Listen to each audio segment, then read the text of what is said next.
और इस वक्त की एक बड़ी ही दुखद खबर हम आपके साथ साझा कर रहे हैं, जो कि महाराष्ट्र से आ रही है। आपको बता दें कि महाराष्ट्र के डिप्टी सीएम अजीत पवार का आज निधन हो चुका है और ये निधन एक प्लेन क्रैश के दौरान सामने आया है। दुख की यह खबर है और इस खबर को आप ज्यादा से ज्यादा शेयर कीजिएगा और कहीं ना कहीं महाराष्ट्र के लिए बहुत ही दुखद खबर ये साबित हो रही है। इसी के साथ रही बात डिप्टी सीएम अजीत पवार की, तो आपके साथ और भी जानकारी साझा करेंगे। नमस्कार, आप लोग देख रहे हैं द अर्थ न्यूज और मैं हूं साक्षी साहनी। बड़ी खबर सामने आई है मुंबई से, और आपको बता दें कि महाराष्ट्र के डिप्टी सीएम अजीत पवार के साथ 5 और लोग थे जो कि एक एयरक्राफ्ट में सवार थे, जो कि पुणे में आज क्रैश हुआ है। ये सुबह सुबह ही खबर सामने आई है और बहुत ही दुखद खबर है ये। इसी के साथ रही बात पूरे इंसिडेंट की, पूरी खबर आपको बताने की हम कोशिश करेंगे। रही बात इस इंसिडेंट की, ये जो इंसिडेंट है ये तब हुआ जब एनसीपी के लीडर अजीत पवार, जिनकी उम्र 66 साल थी, वो और उनके साथ कई सारे लोग एक एयरक्राफ्ट में सवार थे और पुणे के बारामती इलाके पे इनके प्लेन की लैंडिंग होनी थी। जब ये प्लेन की लैंडिंग होनी थी तो उस दौरान ये जो एयरक्राफ्ट था इसके बारे में बताया जा रहा है कि एक लीडर जेट 45XR था, जिसका रजिस्ट्रेशन नंबर भी सामने आ चुका है VTSSK। इसको VSR वेंचर्स के द्वारा ऑपरेट किया जा रहा था।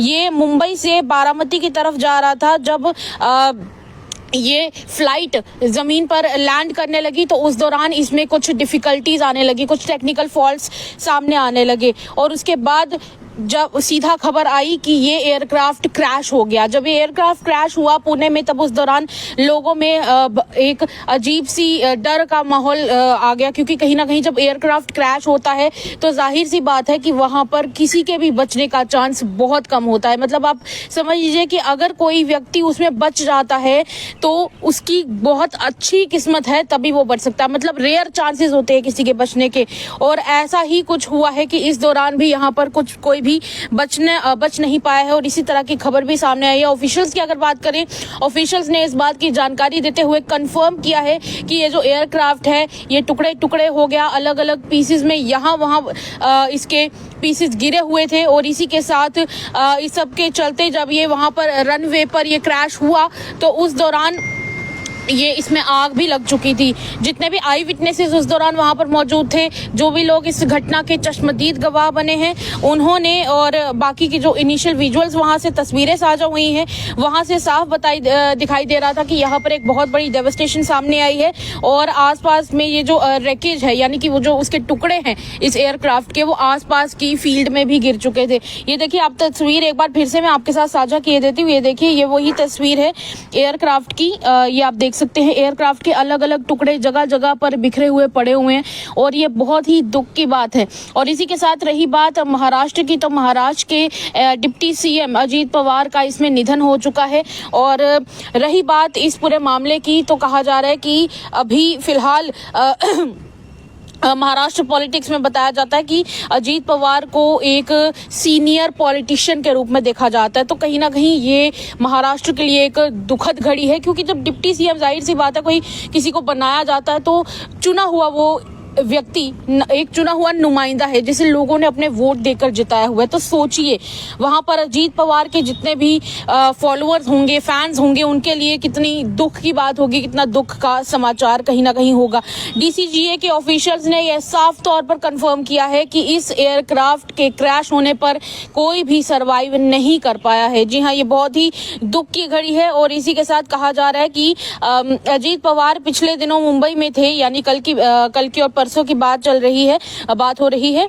कल और परसों के बारे में बताएं तो कहा जा रहा है कि वहां पर महाराष्ट्र की एक कैबिनेट कमेटी चल रही थी और मीटिंग चल रही थी, और जिसमें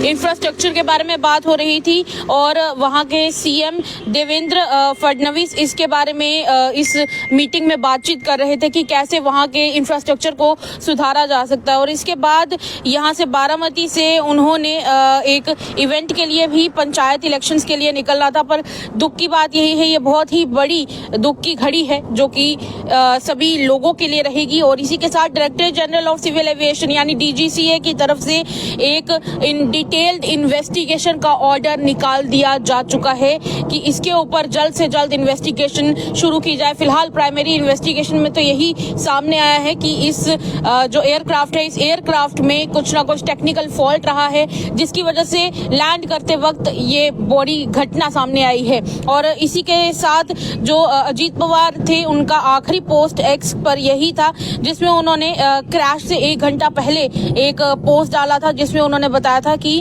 वो पब्लिक के साथ किस तरीके से जुड़े हुए थे, किस तरीके से पब्लिक से बातचीत कर रहे थे।